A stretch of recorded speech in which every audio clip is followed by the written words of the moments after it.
Effectivement, hein. D'ailleurs, une des conditions qui est levée, c'est qu'ils pourront récupérer leurs documents d'identité, et qu'ils auront aussi la possibilité de voyager. Alors jusqu'ici, ils sont maintenus, dans ils n'avaient pas le droit de circuler hors de Bruxelles où ils résidaient pour Laurent Gbagbo et hors de La Haye pour Charles Blé Goudet. Et désormais, ils peuvent décider de voyager ou de déménager dans une autre ville, dans un autre pays éventuellement, mais il y a quand même encore des conditions.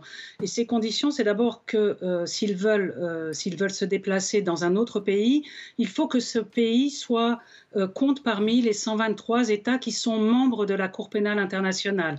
C'est le cas, par exemple, de la Côte d'Ivoire.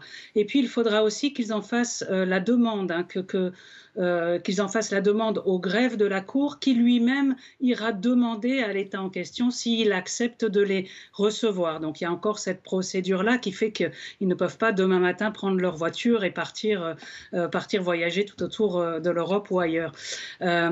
Mais les conditions sont largement allégées, hein, parce qu'il y avait jusqu'à aujourd'hui une autre.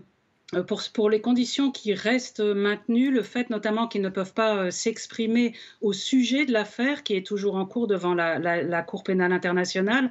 Et cette affaire, justement, toujours en cours, eh bien, ils doivent venir à toute convocation de la Cour, hein, et notamment aux convocations qui ne manqueront pas d'arriver pour les futures audiences devant la chambre d'appel de la Cour, puisque, on le sait, hein, après l'acquittement en janvier 2019, eh bien, la procureure avait annoncé son intention de faire appel. Cette procédure d'appel est assez longue, hein, elle dure encore, et des audiences devraient avoir lieu dans quelques semaines ou quelques jours, mais tout a été un peu chamboulé, reporté en raison de la pandémie de Covid-19.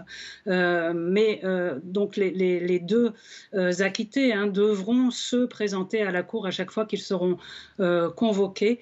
Voilà, en gros, hein, pour le contenu de la décision qui a été rendue aujourd'hui par la chambre d'appel de la Cour. Et un grand merci à vous, Stéphanie, pour toutes ces précisions. Stéphanie Maupordy.